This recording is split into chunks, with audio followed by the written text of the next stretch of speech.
All right, welcome to Kazuma's Stealing Masterclass. This is something that a lot of people have been asking me to put together for some time now, and I finally found the time to do it. So, what I was going to do here is just kind of walk you through everything you need to know to be the greatest thief on Outlands. So, this is going to be going over all sorts of stuff. Some important mechanics that are some of them unique to Outlands, some of them just, unique to UO, where stealing is a lot about understanding the kind of wacky mechanics that go on here. Macros, hotkeys, settings, how to be successful as a town thief, as a vendor thief, as a dungeon thief. We're going to go through it all sorts of good things here. So, without further ado, kind of the first thing is the template, the build. What skills do you need? There's actually several that are effective, but there's some basics that you're going to need. So let's pull up kind of what I run here. And I changed this pretty recently, but 100 strength, you need HP. That's an easy one. Most important thing is maximizing your number of hit points, and strength's going to do that. Dexterity, get it out of there. It's garbage. We don't use it for anything. The only thing that dexterity is maybe helpful for is speeding up your bandage timer if you run healing, but that's pretty optional. Definitely not as useful as the others. 100 intelligence, similarly, gotta max your mana. Max HP, max mana. Those are going to be the most important stats. Then stealth. You gotta sneak up on people.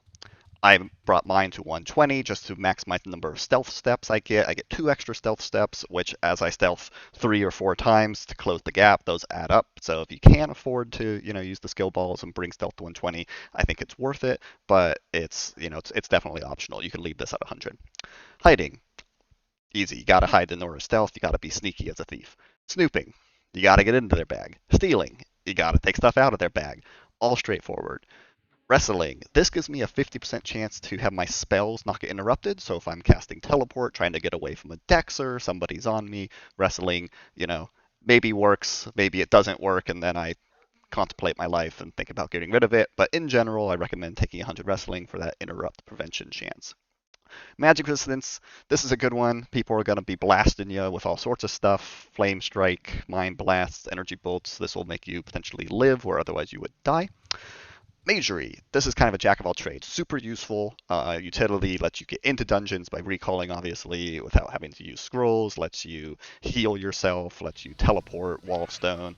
This is pretty critical. I use this just to execute skills and escape from steals. I could not imagine playing a thief without Magery. I run 70 Magery so that I have basically a guaranteed chance to cast everything that I want to cast other than invisibility. Some thieves will go 80 magery so they can 100% cast invisibility. I don't. Hiding is for cowards. If you do it with magic, true thieves use just their pure skill to hide. And then healing at 50. This is pretty recent, actually. For the vast majority of my time, I was running 50 alchemy in order to boost the amount of healing I get from chugging healing potions. I still think maybe that's better. I was recently convinced to try 50 healing, so I can be running a bandage timer in the background concurrently with chugging potions. As a thief, the number one way you're going to be surviving is doing healing that can be done on the run, so potions or bandages. You're very rarely going to be sitting there casting healing spells. Usually, when I'm spamming something like Greater Heal, it's because I accidentally got hit with a disease or something from a dungeon, from a mob that was AoEing, and I'm healing through it. Against players, I rarely ever just spam heals. I almost always use potions, and bandages give me a little bit of additional on the move healing. But jury's out on this one, so I think you could substitute healing with 50 alchemy, depending on your preferences. But either one of those would be fine, I think. So that's kind of the build in what I'm doing kind of with my stats. I think that there's not a lot of wiggle room there. Generally, just like, do you want to sub alchemy? Do you want to sub healing, etc. Okay, so then how do you steal? Number one, most important thing with stealing is understanding the distinction between last object and last target. Those are two separate things here, and they're both absolutely critical. So you're going to want to make a macro for basically last object. If I bring it up here, and we look at my hotkeys, last object, I have it as F1, spam F1, it'll do last object. This is separate from last target. You can see I can set my last target. I have last targets up here, Shift R, sets my last target. So last target, last object are different. And the distinction between the two is last object is anything you double click in the game. So if I double click my horse, boom, the horse is now last object. I can hit my F1 key and it'll turn my horse off. The reason why this is really valuable is because of bags. So if I open up somebody's bag, let's do it to my nice Vile guild member here. If I double click her backpack, boom, double clicked it. That backpack is now last object. Again, anything you double click is last object. So using a potion is last object, right? Anything you double click is last object. Pappy McPoyle just came in here. Double click, last object. Now I can run over to him, hit my last object, hotkey, and his bag opens up, just like that. This is distinct from last target. So last target is anything that brings up this little targeting reticule. If you click something with this, anything that basically means that you're having a little tarticle circle and you click that, that is last target. So if I, click that nightshade with, that was an anatomy, I think, or something, whatever brought up that circle, right? I'll just use my actually hotkey here, set last target down here. If I click that nightshade, boom. Now my nightshade is my last target. I'm spending a lot of time on this because that distinction is critical. It is really important because what this lets you do is it lets you have two things saved on hotkeys. One is a bag, one is an object. And we'll go into why that is super critical for stealing here. Let's do it now. So again, the reason being is that it lets you sort of keep something on both. So if I go here to Ruta, let's go over to Ruta. Her bag's on last object. I open it up. Let's put something here on last target. So sure, eminently melodious tambourine. Boom. It's on last target now. So now what I can do is I can run over to her and I can hit a macro which steals last target and it'll pull that tambourine right out of her bag, and that's distinct from last object. So again, I can get on my horse, last object is now my horse. I can run over to her, execute a last target steal, boom. Stole that with last target, and now I have the tambourine, and I was able to get on my horse. Getting on the horse did not break that. So now I have her kind of garbage tambourine, which I feel a little bad about, but she served a good cause here for demonstration purposes. All right, next mechanic, which is important to understand, is stealth. So stealthing on Outlands has a couple mechanics which are really important to remember. The most important thing you're going to want to do is turn off auto stealth. You can do that by typing bracket auto stealth, and now auto stealth will now be disabled. That's really, really important, and I'll explain why here. So if I turn it back on, let's say auto stealth is on. What's going to happen now is I'm going to stealth over to somebody, and then let's say I get to him. I stop, right? After in the shortest period of time, it's going to re-engage stealth. So auto stealth just kicked in again automatically, and now I can move again without having to re-trigger it. The reason why that's really bad is because as soon as stealth engages, I can't steal anymore. So let's say I walk up to this guy, I get into his bag, wait for the world save here, get into his bag, I look for something juicy, I'm looking for something, and then he takes one more step. Let's say he takes one step this direction. Boom. I follow him, I take 2 steps to follow him. I can't steal anymore. I have to wait 10 whole seconds before I can steal. If I wanted this bedroll he just bought, I couldn't get it. I have to wait 10 seconds. Now, let's look at that same thing with auto stealth off. So with auto stealth off, go over here, kind of reset our example. Go ahead and hide. Wait 10 seconds. So hiding incurs a 10-second cooldown on any skill, stealth incurs a 10-second cooldown on any skill, and stealing incurs a 10-second cooldown on any skill. So this is really about managing these cooldowns. So now I can stealth, I hit stealth, I walk over to somebody, like Wolfheart or whatever, if he stood still. Now let's say I'm looking in their bag, I'm looking around, I see something potentially good, that person takes 1 step forward, I can now take 1 step forward and immediately steal. No cooldown. If auto stealth was on, that 1 step would have re-triggered the cooldown. So make sure you turn auto stealth off. It's bad. The other thing about stealth is that it works based on line of sight. This is not stealth. This is hiding, but I'll combine hiding and stealth kind of into one thing. So hiding works based on line of sight. If somebody is aggroed on you, you can not stealth if they're within a range of you and have line of sight, or rather you cannot hide if they're within range of you and have line of sight. But if you break line of sight with them, you can hide immediately. So let's see, let's demonstrate this real quick. Let's just go into a dungeon that has walls like Shadowspire. Oop. You know what? I regret it. I regret it. Alright. You know, let's not go into a nice dungeon like Shadowspire to make this point, because it turns out that's where you go to get murdered instantly. I'm just trying to make a nice video describing mechanics, and you know, they just murder you indiscriminately. Put my disguise kit back on. Okay. We will pretend we're in a dungeon, and we'll do that explanation outside here. So, hiding will work regardless if somebody's aggroed on you if you break line of sight on them. So if somebody's chasing you, let's say somebody's chasing me and I break line of sight. So if somebody's right here behind me, like this dragon, let's say they were chasing me and I was trying to hide right here in front of them, couldn't do it. Hide would break. But if I just go around the corner like this, shoop, hide will work, because that going around the corner will immediately break line of sight on it. Okay, so those are kind of the critical mechanics. Last object versus last target. Have a really good understanding of the distinction on those and what is going to go on what. Again, anything you double click is going to be last object. Anything you target is going to be last target. Stealth, make sure auto stealth is off. And hiding, it's line of sight based. Those are the important things. The last one is stealing itself. Stealing on Outlands works a little bit really different than other servers. On Outlands, you can have a 100% chance to steal. By default, it is a 50% chance. So if I just run over to somebody and I try to steal, 50% chance to coin flip that it'll work or not.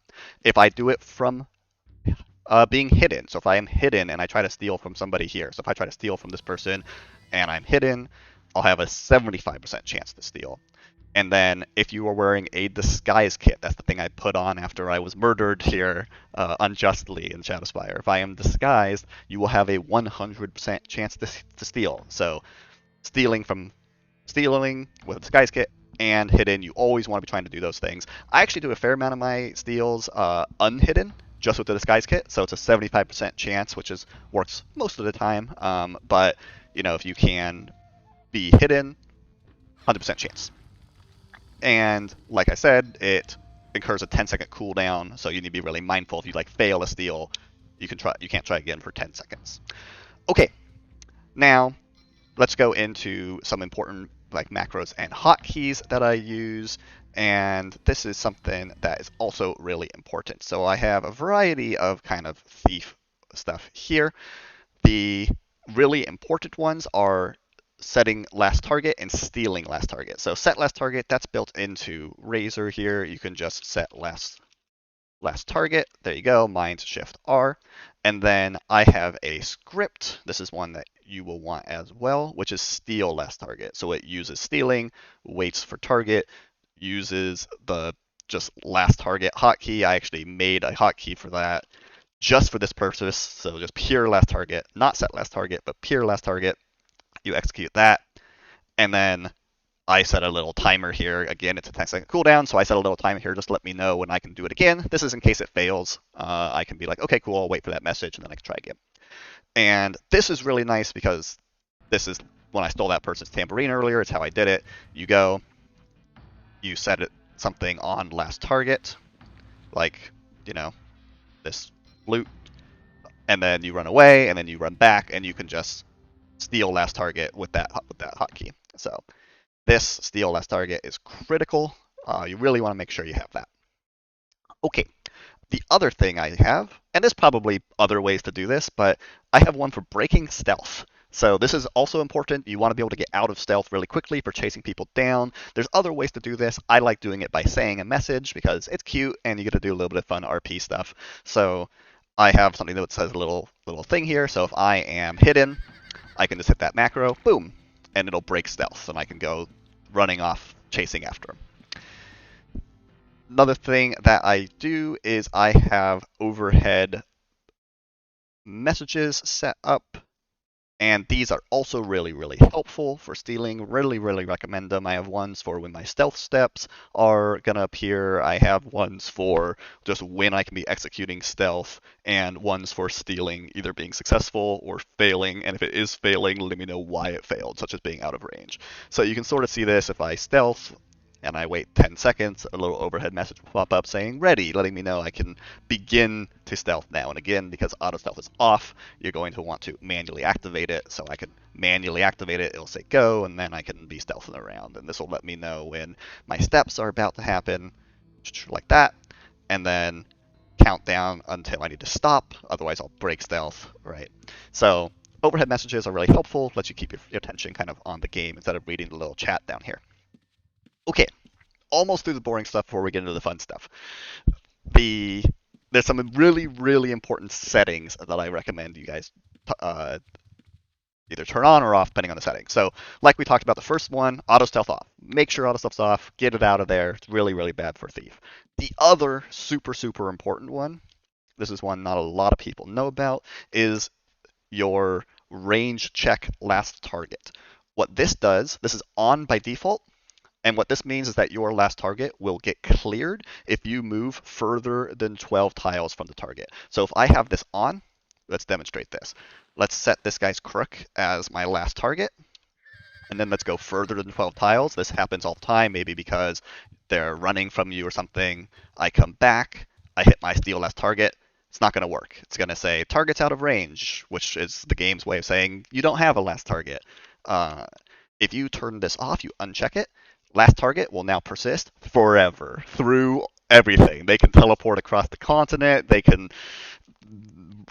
go invisible. They can do all sorts of stuff, and last target will persist. So as long as you set something last target and you have this unchecked, it'll let you steal it pretty easily. This is really important.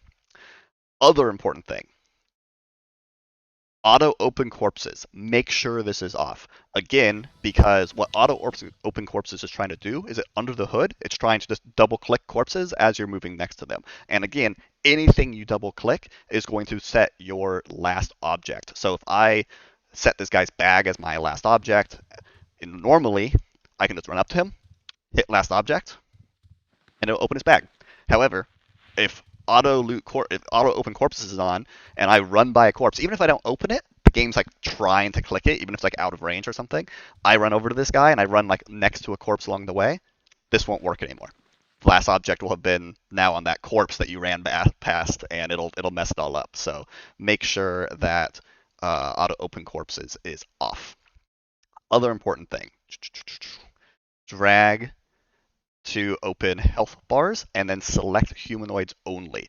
This is really helpful because when you're trying to get into somebody's bag, you can just, sometimes it's hard to see where they are, it's hard to click them, they're going to have a bunch of tamer pets all over them, like this mess over here or this person next to these beetles. What you can do is you can just drag this whole group and it'll only open the health bars of people who you potentially want to steal from, so it won't open pets or anything. So like, is there a person behind this big purple dragon? Right? I can just box select, nothing comes up. I know there is no person behind that big purple dragon, right? Is there somebody behind this big brown dragon? Yes, there is. It's Bob Bogluglu, right? So that's really helpful. And then let's see. Other really important thing, inventory scale. Container scale maximum makes containers really big, and do not scale items. Keep items the same, but make the inventory big. This lets you just see in their inventory more easily, makes people have a harder time hiding stuff. Other important stuff is make sure that you have auto search containers turned off. This is in here somewhere. If I can find it, it's in Razor somewhere. It'll be auto search containers or something. To see if I can. I'll spend. Is it in here? I can never actually remember where this setting is, but it's in here somewhere. Search incoming containers. Don't know. Don't know where it is, but it's in here somewhere. Recommend you turn it off. That's really important because otherwise, what it'll do is, as you are picking up boxes off of corpses or things of that nature, if one of them is a trapped box, it will explode you, and that'll happen automatically. If anyone has seen Trammy's videos where he drops bomb boxes on people and they just explode, it's because they don't have that setting turned off. With that setting turned off, you will not explode. You will be safe. So make sure that you turn auto search new containers off. And it's in here. It's in Razor somewhere, but I can never remember exactly where it is. I'm sure somebody will be able to let you know where it is. And then the last one is having the showing the range on your indicator. So if I bring up an indicator here, that little number next to it is the number of tiles away that it is. This is really helpful for checking tile distance. So I can see this man over here, this NPC is 8 tiles away. Being able to know exact distance is really, really important. So those are all the settings I use. They're all very critical. Recommend that you use all of them. Okay, let's get to the fun stuff of how to actually be a successful thief using all of these settings and hotkeys and things that I just talked about. So first thing is prep. So this is all relatively straightforward. Let's go get our loadout ready to go here. This is what I use. So you have regents, it's obvious, you gotta cast spells. You have potions, it's obvious, you gotta chug them because thieves are potion addicts. Bomb boxes helps you break paralyze. Didn't mention it because it's probably straightforward, obvious, but I'll mention it just in case, which is you're also going to want a macro to use your bomb boxes. You can just type bomb like that. It'll use bomb box. Helpful for making sure that you're able to break out of paralyze. I have some bandages in there because I run healing, but if you don't run healing, you don't need to do that.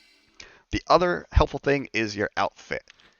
I recommend something like all leather, but if you go there just in your basic, in your pajamas, people are going to know you're a thief from a mile away. They're probably still going to know you're a thief if you're in something like leather, but it's a little bit less obvious, and the armor helps. So I recommend kind of putting on some amount of disguise via armor. Have your potions, have your bomb bags, and you're good to go. All right, let's talk about actually stealing. So there's a bunch of techniques that I use to try to be successful in stealing. I'm going to go over the 3 different types of stealing, which is dungeon stealing, town stealing, and vendor stealing. Each is a little bit different, has different specialities in terms of how to be successful. Dungeon stealing is the most exciting, so let's start with that one. The most important thing with dungeon stealing is that let's try going into Shadowspire again so I can highlight some stuff. Okay, good. It's not a disaster zone. So most important thing is when you're opening a paper doll, do it with drag select. Do not try to double click them in the world. The reason for that is if I'm hidden and I misclick and I accidentally click a corpse, it unhides you. Just like that. Even though the corpse is too far away, attempting to interact with one, even if it fails due to range, will unhide you. So as you're clicking around, there can be lots of bodies stacked on top of each other. It can be easy to misclick. You don't want to accidentally unhide. It can be bad for a variety of reasons. So to avoid that, box select them, bring up their health bar, double click that to open their paper doll. Next thing is to get into the bag. Similarly, put it on last object. So double click it from a distance. Now it's on last object. Now I can approach them, hitting my last object key to open it. I no longer need to double click them when I get close. The thing that's really helpful about this, if I can find somebody who's going to stay still long enough, which these guys near the instance probably aren't, but maybe this guy will be kind enough to stay still.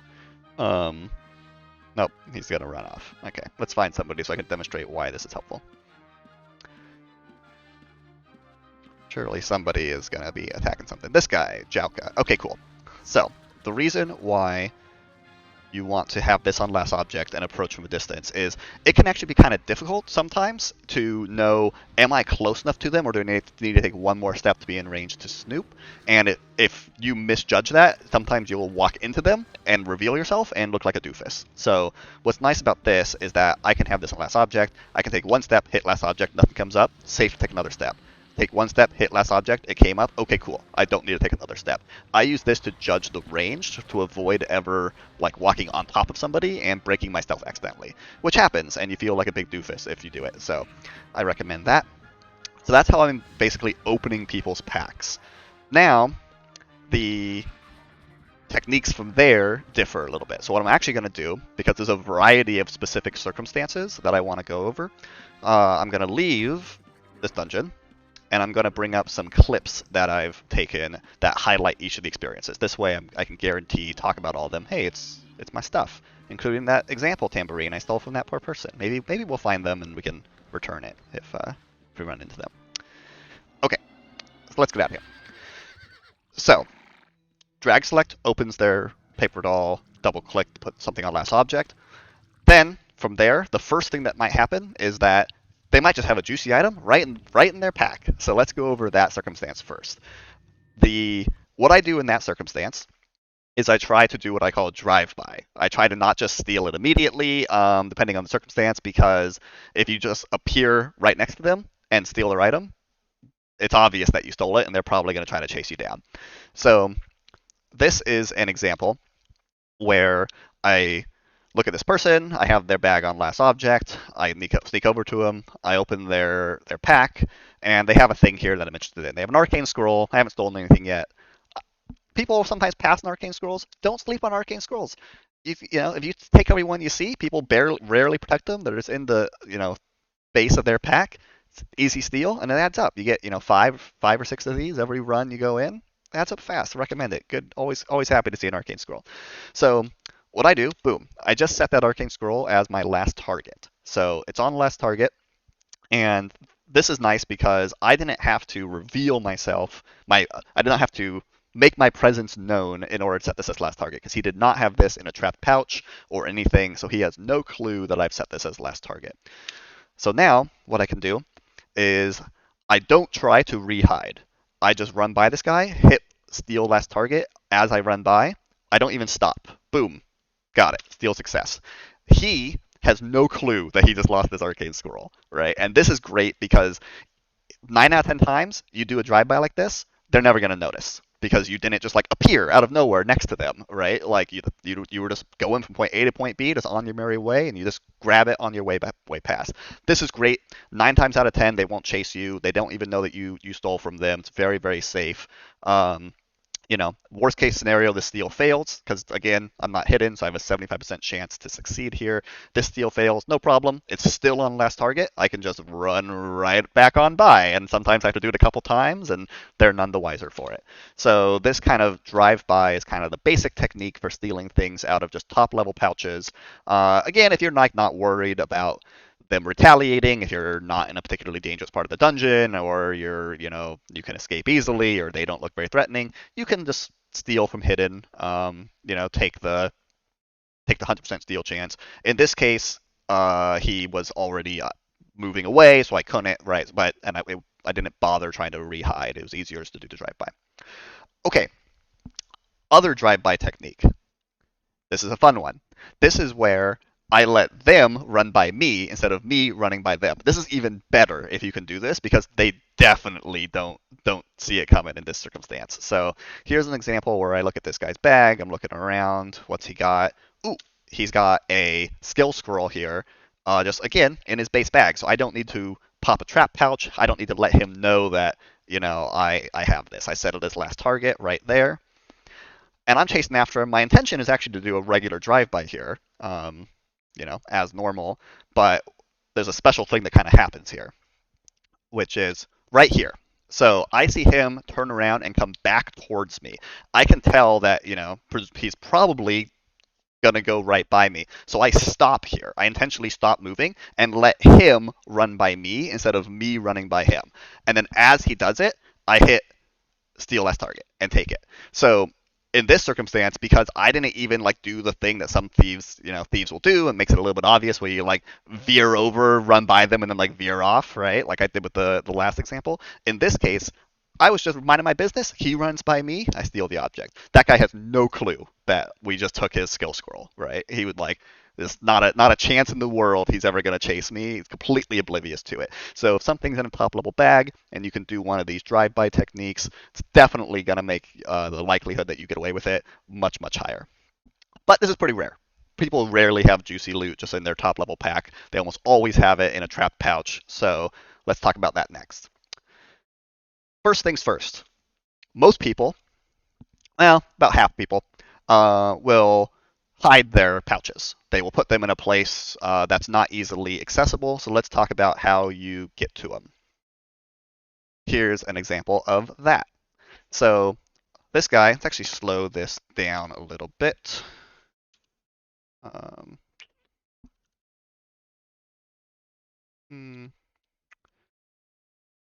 okay, this is a little bit. Okay, so he opens his bag. I'm looking around in it. And what I will do is I will drag the objects away, and this will pop them back into place almost immediately, but you'll be able to see what's underneath them for a few, like half a second or so. So I drag his little grizzly bear here. Um, let's see, let's go backwards actually here a little bit so you can sort of see what I was doing. Um, so I drag his bear, and I can see underneath his bear is a trap pouch. So normally, you can't click on this. The bear is in front of it.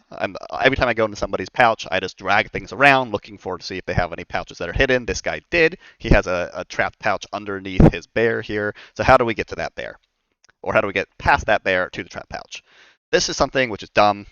But if you go into interface and you scale your containers all the way small, so his bag is tiny now, basically the objects in the bag will be kind of outside of the bag, and the game wants to reconcile that. So if you drag them, like I dragged that bear, the bear pops up higher in his pouch. I drag this gold, it pops up. I drag that spider silk, it pops up. And now I can get to his trapped pouch easily here. So I try to get into the trapped pouch, and it is nothing's in it. It appears to be trapped, but devoid of items. So in this circumstance, I'm like, okay, he's not going to go through the effort of hiding an empty pouch. So there's probably even more pouches hidden under that pouch. So I keep dragging, and you can see here, drag that, boom, another pouch, drag that, boom, another pouch, and then I get to an untrapped pouch. So he had an untrapped pouch with a trap pouch over it, trap pouch over it, spider silk over it, gold over it, bear over it. And we've gotten all the way to his basic pouch here by lowering the interface scale, dragging those items to dig. And then inside that pouch, boom, is the durable, supremely drums. Now, there's an important thing there that I actually did that I want to point out, which is he moved a little bit. I had to move. If we back up a couple frames, you can see he actually moved one step away. He might let's hypothetically say he stepped like 2 or 3 steps away. That would be far enough that it would close the bag. The important thing here is I want to make sure I double click that bag, and I do that here. As soon as I see it, I double click it, even though I'm out of range. Again, because I double clicked it, that means it's now on last object. So even if he runs really far away and this bag closes, I do not need to go through the process of digging with the interface scale anymore. I can just chase him down, hit last object, it'll open this bag. So as long as you get through it once, make sure you set it on last object, and then I can chase him down, hit last object, open that bag, and steal his fancy Supreme drums here. Boom. And off we go. So that's pretty common. People will hide their bags. You can use that interface scale trick to get around it. Important note, if it's in the top left of the bag, this doesn't work. If somebody stacks their pouches in the top left, you can't get into it. It's 100% thief proof. As far as I know, somebody knows a way to get into those bags, let me know. But if they stack them in anywhere else in the bag, his were in bottom left, then this trick works. Only top left, it does not work. Okay, so now we know how to open people's bags, how to search in their bags for pouches. Let's say that you find a pouch and it's trapped. They've put their stuff into a trapped pouch. Up until now, all these examples have been when the item is in a regular pouch or in a top level bag. When it's in a trapped pouch, it's a little bit different. And this is where the fun goose chase begins. So here's an example of this. Lord Johnny Wick. Let's check it out. So I open his bag. I'm looking around. I'm like, okay, he has a bunch of these. look at this a bit. He has a bunch of trap pouches. Whenever I see a bunch of trap pouches, if you just double click it, it will attempt to open it, and if nothing is inside of it, it will not trigger it. So it is always safe to attempt to snoop trap pouches. They will not trigger unless if they're empty. So if something triggers, you know there's loot in it. So I start clicking these. I actually get lucky. The very first one I click is where his loot is. So I double click that. Boom. I see it go off. At this point, you'll notice I never try to click this bag again because as soon as this goes off, he's probably moving, or at least good players will immediately start moving, and you're not going to be able to open this very consistently by double clicking it. So, but it's on last object, so I can just take like 1 or 2 steps, follow him, hit last object to open this again. So again, he starts moving. He actually moved towards me, so I still had it, but I opened this with last object. He has a treasure map in here. I set the treasure map as last target. So again, boom, it's on last target. But he's booking it, right? As soon as that trap pouch is popped, he's booking it. This is where I hit my break stealth macro. So you can see I break stealth, and then I start chasing after him. And this is where the fun happens. So it's still on last target. I hit teleport. He tries to juke the teleport right next to him, hit last target, boom, or hit steal last target, and we have his treasure map. So that is basically like stealing an item from somebody in Trap Pouch 101. You're gonna pop the pouch. They're gonna run. You either you were in a scenario like this where they were too slow on the initial reaction and you were able actually to get into the pouch and set it as last target, or you have to do what I just demonstrated here twice. You have to chase them down again to open the pouch that you originally popped. That lets you get into it, set the item as last target. Then you need to chase them down again in order to steal the last target. Or you were able to do it kind of in one go, as in this example. Either way, that's kind of the basic structure of chasing somebody down once you pop their trap pouch. And I would say this is the vast majority of dungeon steals work like this, where you need to chase somebody down like this. And it's pretty easy. You teleport after them. It's, and depending on their skill and your skill, you'll get a hang of this, and you can sort of land the teleport steal. Okay, so let's say you steal an item like this. It's in your bag, and you're off to the races. Most people will try to chase you down and kill you. They'll try to run after you. So let's talk about escaping. Here's an example where I pull open this Dexter's bag, and he just has a core in his top level bag. What a nice treat. So I go ahead and steal that. And again, this is a good point of why the drive-bys that I talked about earlier are really helpful, because if you do a drive-by, they're unlikely to notice and they won't chase you. In this example, I just stole it right next to him, so suddenly somebody appears next to him, and it's going to be pretty obvious that he was stolen from in that case, and he's going to immediately start chasing me. And I say some line at him to taunt him a little bit, so it makes it even more obvious. But so he's chasing me, he's trying to get me, but he's a Dexter, so I can't hide right now because, again, hiding, if somebody's aggroed onto you, you cannot hide if you're within 12 tiles of them or so and you're in line of sight. But these little transition points in dungeons, these little doorways right here, that'll break line of sight. So against Dexters, super easy to escape from Dexters. You run through this doorway, boom, insta hide, and poor Yugo here, he can't cast Reveal. There's nothing he can do. He goes back and forth through this doorway, hoping maybe he can find me, but even if he could, it's irrelevant. He can't get me. So escaping from Dexters, I recommend this. Run through that doorway, or run through a doorway if you can, or just go around a corner. Just boop around the corner, and you'll be able to get a hide off, and they can't do anything about it. Now mages are a little bit trickier. So this is a scenario. It's actually kind of a funny scenario because I never stole from this guy. Another thief actually popped this dude's bag just a few seconds before this video starts. Another thief had popped it. So he runs over here, he retraps it, and then he's going to look for that thief. And poor me, I'm this casual, caught in the crosshairs here. Not even the culprit. He runs around, he casts reveal, he actually reveals me, and now he thinks I'm the one who popped his bag. But I'm not. I'm innocent. But either way, it's a good example to kind of showcase getting away. So he's upset. He's chasing me.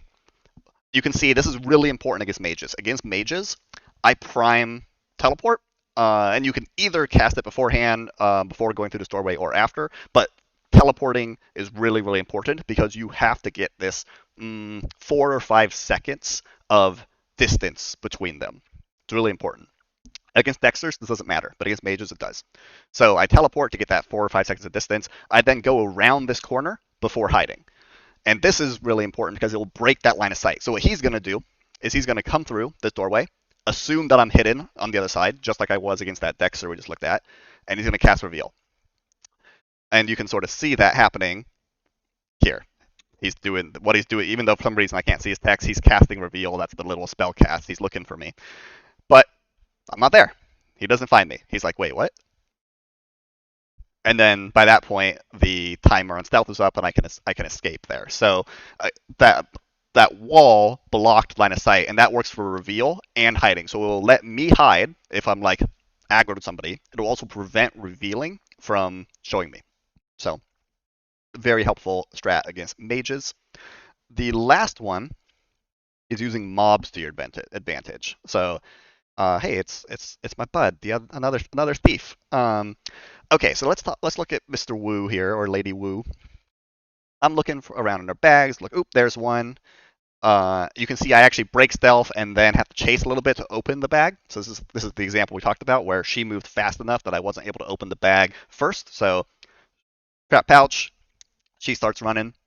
I chase after her. I use my stealth break macro. I chase after her, open the bag. As soon as the bag's open,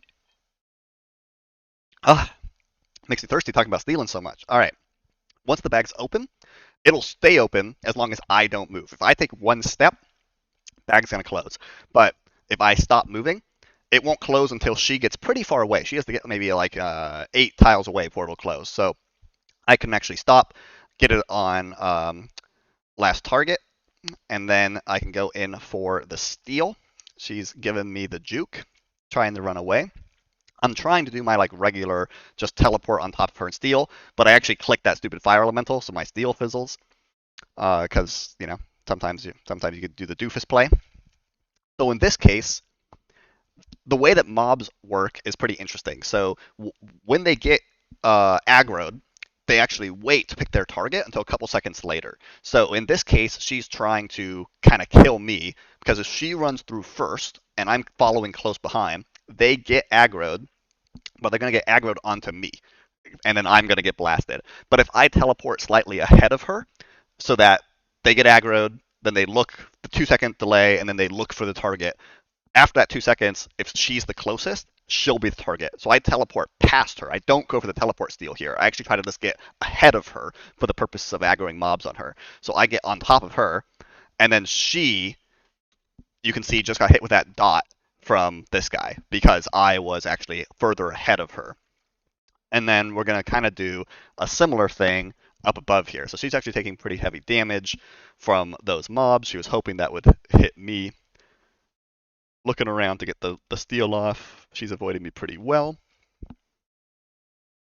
As soon as I see more mobs up here, I prime teleport because I know that's going to be the same thing. I teleport past her like that. So again, mobs got aggroed, but there's about a 1 or 2 second delay for the target acquire. I make sure I just am ahead of her so that she's closest, and they're going to target her again, which they do, and then she is murdered. And all I wanted was her heart, but now I get all of her worldly possessions. So that's an example of a clever assassination via how mobs work. And you can use this technique of like delayed monster aggro to both assassinate people like this, which is always fun, or just escape yourself. Because if you do this cleverly, then people will not be able to follow you through mobs.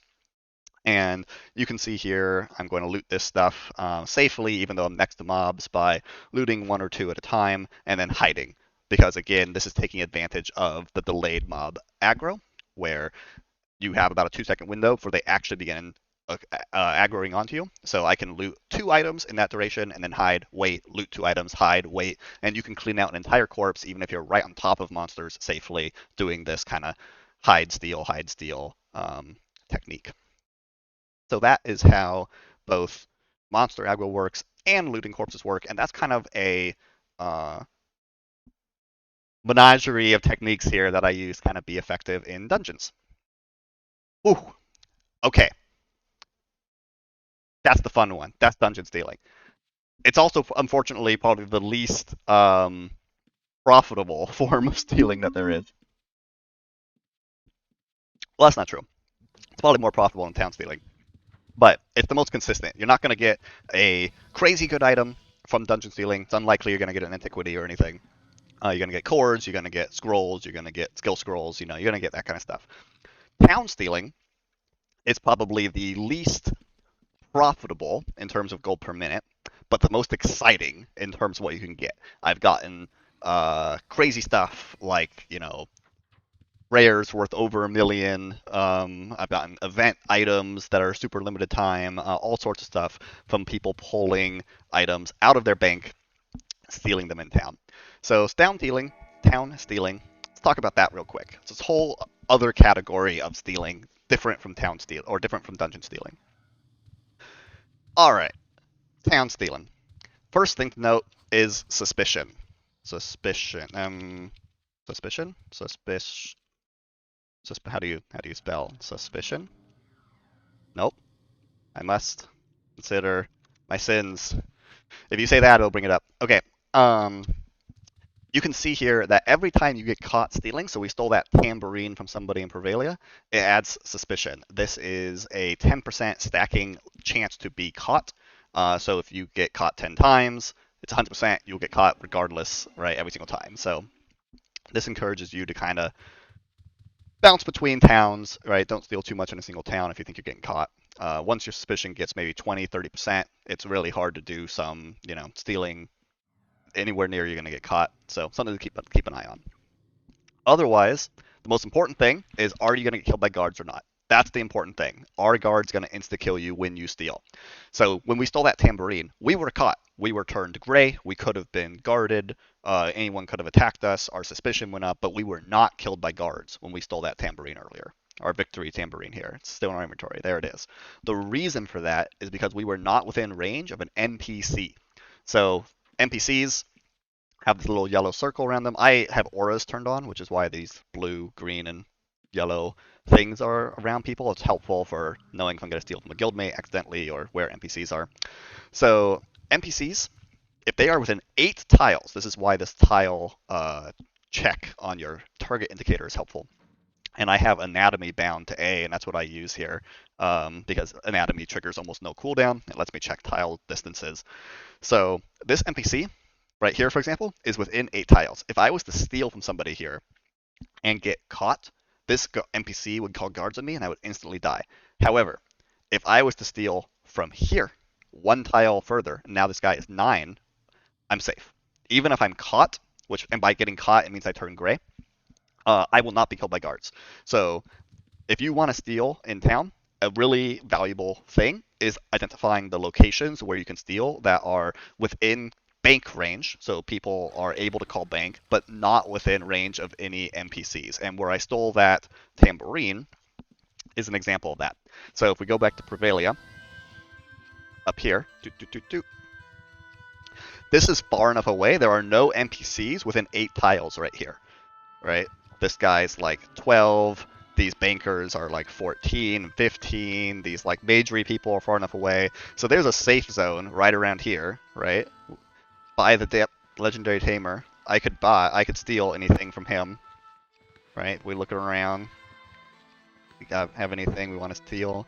That identification one, we could take it. It could be ours. And even if we get caught, it will not auto-guard us. In comparison, if I was down here, this is one of the safest places to steal or to bank in the whole game. A thief is almost never going to be able to steal from you right here because there's a ton of players.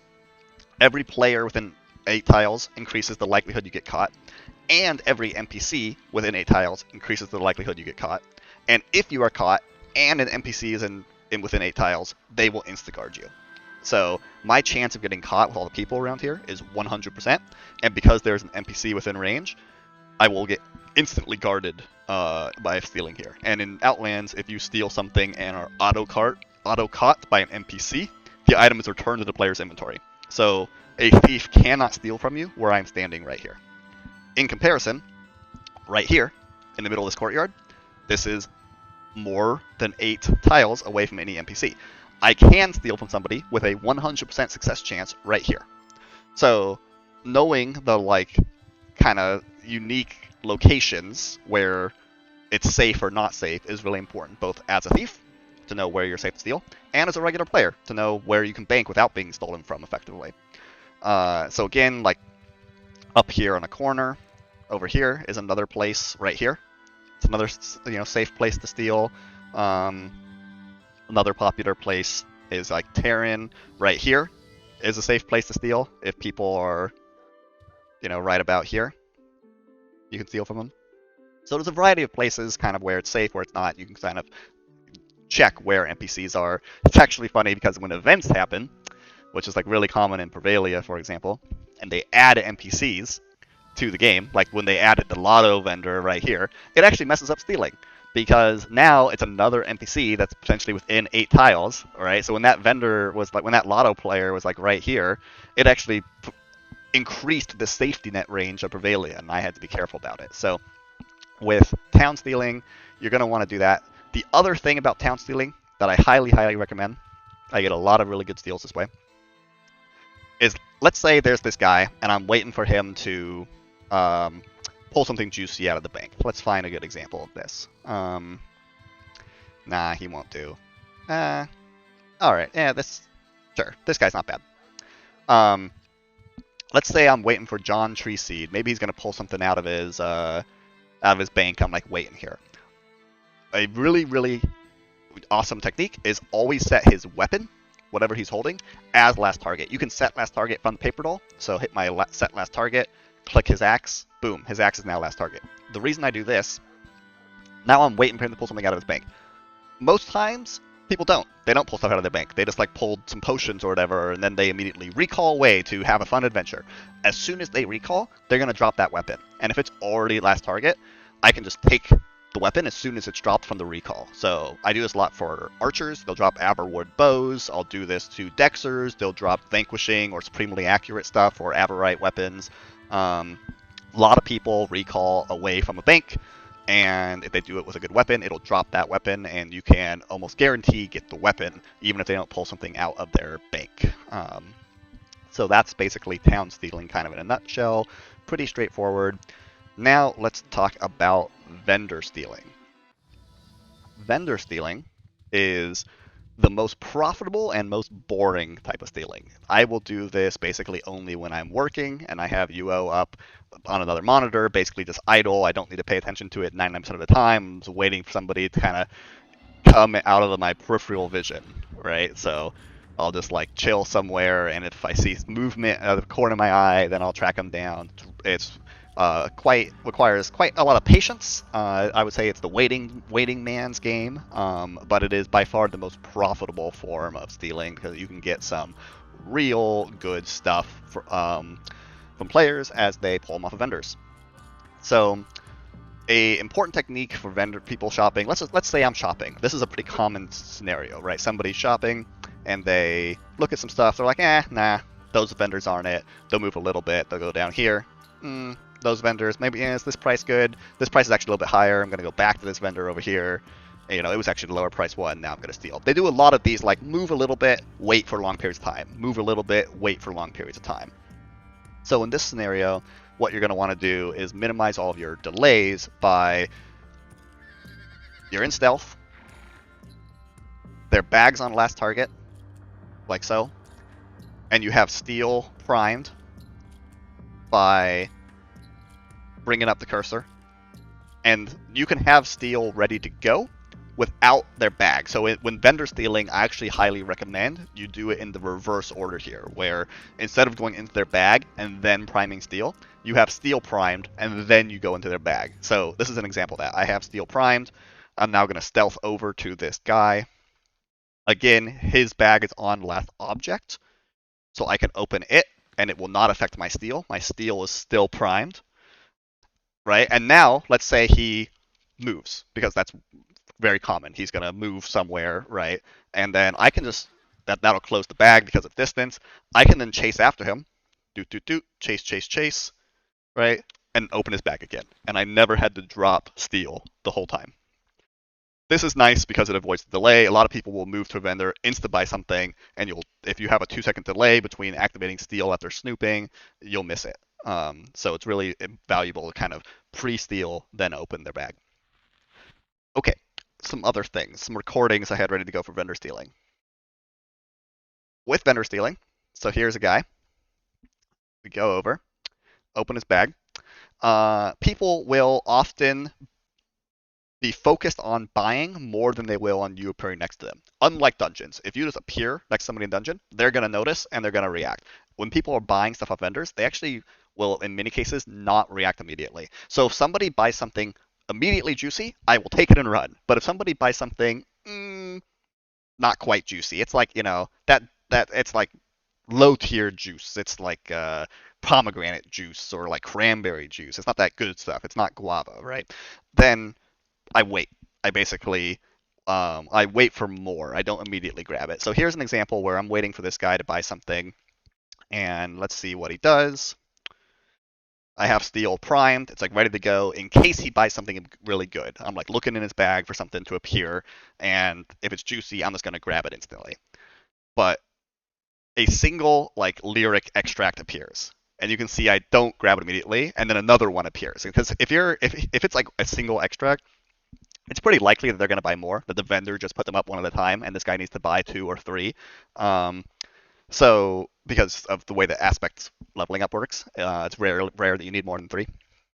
In this case, I basically like pull the trigger at two. I'm like, two's probably enough. I take him, and he doesn't react. Right? He does not immediately notice. In fact, I actually he actually buys a third. He didn't even notice that I did this. Right? This is pretty common in stealing. I've repeat stole from people completely visible next to them, two, three, four times sometimes before they notice, and then they run off.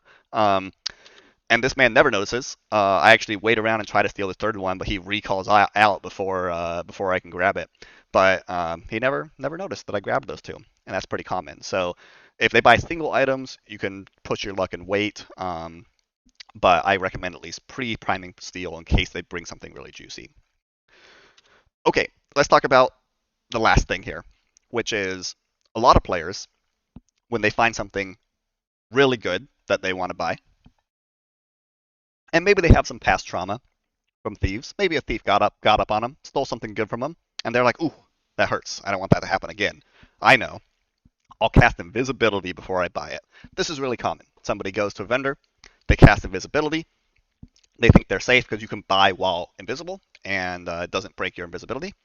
So I actually started this recording a little bit late, so I'll need to do some stage setting here, where there's a man right next to me.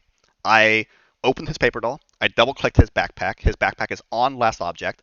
I was sneaking up to him, and then he cast invisibility. So I am right next to him. I know he's here. I know he's invisible. His pack is on last object. I can't open his backpack while he's invisible, but it's still on last object. No one casts invisibility just to browse. No one bothers. They only cast it if they're actively going to be looking for an item to steal. So what I was doing here, because I was like, I had his pack open on last object. I know exactly where it opens. It's going to open right where my cursor is because the location of the backpack when it opens is always the same. So you can open it once, see where it is, and then if you close it and you open it again, it'll be there. So I know where his backpack's gonna appear. I have it on last object. I have Steel ready to go. You can see the cursor here, and I'm just waiting for him. And what's really common, what this guy's going to do, is he'll buy the item and then he'll immediately cast Recall to try to escape. And Recall takes a second and a half or so to cast, and he's visible in that second and a half. So I'm waiting for him to complete his purchase and cast Recall, which is what the vast majority of people do. So he did it. So he cast Recall. Casting Recall makes him visible, and I'm spamming my last object key, waiting for him to become visible. I'm just slamming it on my keyboard right now, waiting for him to become visible. The moment he becomes visible, it opens the bag. Steel's already primed, so it has no delay, and I can see, I know where his backpack's going to be, so I'm already looking for it. And if your APM is high enough, you can then steal the item out of his bag before the recall completes. So I just did that, grabbed this guy's nice vendor purchase in between the recall duration, and I got 5 command cores for my time, because if they're doing the effort to cast invisibility before purchasing, it probably means they're buying something pretty juicy like a stack of command cores. So that's a technique that you can use. It's pretty hard. I've done it a fair number of times successfully. I've also failed, a fair number of times if their pack is really messy. That guy's pack was really clean, so it made it easy. but if their packs are really messy, it can be hard to find the item in time before recall completes. But if they do invis, don't lose hope. You can still grab their juicy loot. And that is basically vendor stealing in a nutshell. Again, really profitable, but requires a lot of patience. And it's worth noting too that if you want to avoid being bought from or stolen from, what you can do is you can do what that guy did, cast and biz, buy the item, but do not recall out where the thief, like from the location. Buy the item and just start running. Immediately run, right? Just like this, boom, boom, boom, run away, and then cast recall. Because if you just book it, the thief can't grab your stuff, right? They can't get to you in time and do all the steal priming and hiding, etc. before recall completes. It's only if you're greedy enough to recall immediately out of stealth can they grab your stuff. So a little bit of a tip if you want to avoid being stolen from at vendors, that'll make you safe 100% of the time, no problem. And that's everything you need. That's the stealing masterclass. That should make you, pretty successful in dungeons, in towns, on vendors, wherever the mischief is that you want to spread. You should be fully prepared to do it now. So hopefully this was helpful. If there's anything I missed that you find is a helpful stealing technique, please let me know.